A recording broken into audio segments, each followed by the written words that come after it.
We've spent a good amount of time over the last couple years talking about the weaponization of the administrative branch of the federal government. And not just the weaponization of them, but really the militarization of them, because it's not as if their criminal investigators are just arming themselves with a sidearm in case of emergency or that sort of thing.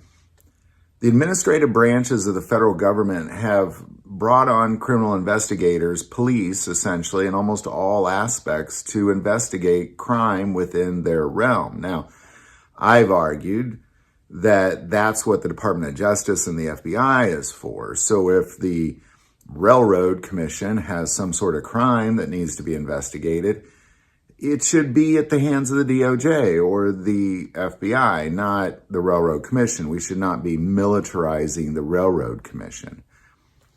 But the one I want to talk about today is the one that I think really bothers most of us, and that's the IRS, the militarization of the IRS, because again, what you have is you have criminal investigators within the IRS investigating fraud, tax fraud, things like that.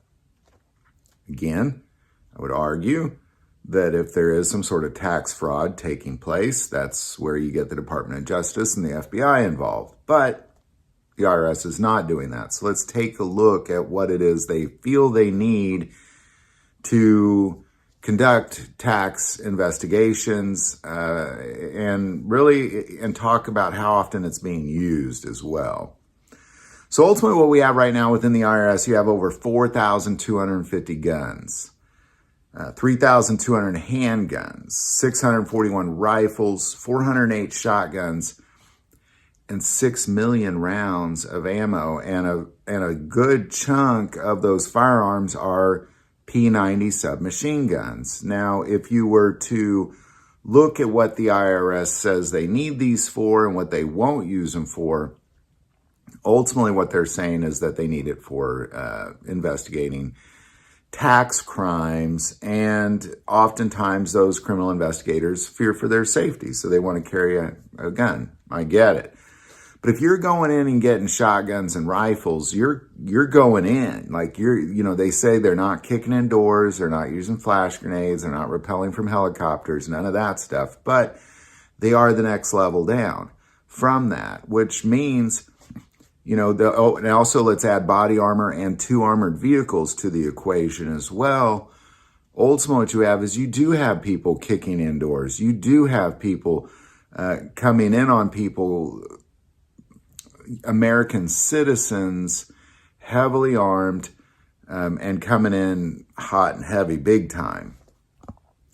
Now, I also want to kind of make a note at this point that if you look at the amount of times that the IRS has actually fired weapons, it's unfortunate and fortunate that the IRS has had more accidental misfires than purposeful fires, meaning they've squeezed the trigger and blasted off a round more times on accident than they have on purpose, meaning this isn't really happening a lot as far as them. I don't want to say they haven't used the weapons, but they haven't fired the weapons. Oftentimes when you come in with shotguns and rifles and P90 submachine guns and Glocks pulled, there's no need to fire a gun because you got the situation under control pretty quick. But you're more likely to get accidentally shot by the IRS right now than you are on purpose. So kind of take that into consideration. But I'm going to argue that if a tax agent, a criminal investigator of the IRS is investigating something, he really just needs a sidearm, or she just really needs a sidearm, because you're going and doing investigating. If you're kicking in doors, it is time to call in the Department of Justice and the FBI and completely demilitarize these administrative branches of the federal government. Leave the policing up to the police. There's plenty of federal agents to do that sort of thing. When you look at the ATF, the FBI, the Department of Justice, Homeland Security, I think you got plenty already. This is just, I think, another example of what I believe it is really for.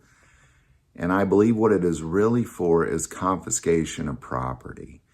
because the IRS is definitely in the business of confiscating property, and this is how they do it. They do it by force.